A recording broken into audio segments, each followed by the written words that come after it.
Moi, j'ai travaillé sur la ligne indirectement, parce qu'en fait, on dit, bon, le dernier train, voyageurs, 80, dernier train de marchandises, mais en fait, il y a une activité qui je pense, je suis même sûr, a continué après le passage des trains.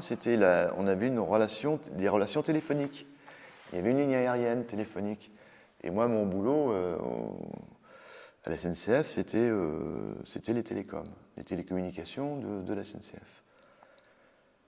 Et donc, on avait des systèmes de transmission dans cette ligne aérienne pour les communications téléphoniques de Châteaubriand et au-delà de Rennes aussi, avant qu'on utilise les fibres optiques en passant par Redon.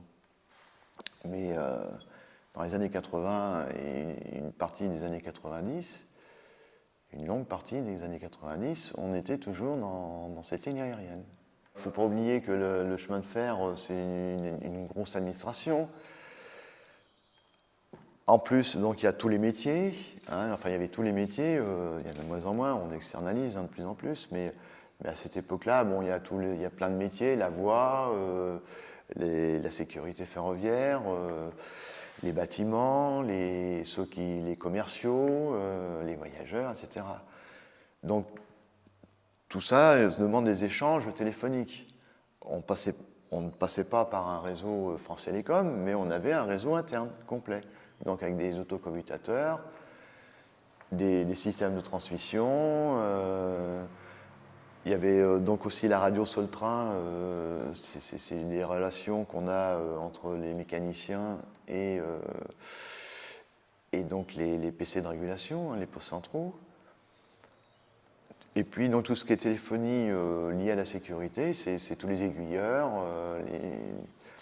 les gares, les chefs de gare de l'époque, qui avaient des points de manœuvre en local, qui manœuvraient les signaux, les aiguilles, les aiguillages. On avait des installations le long de la voie, il y a des téléphones. Là, pareil, quand on va refaire la ligne,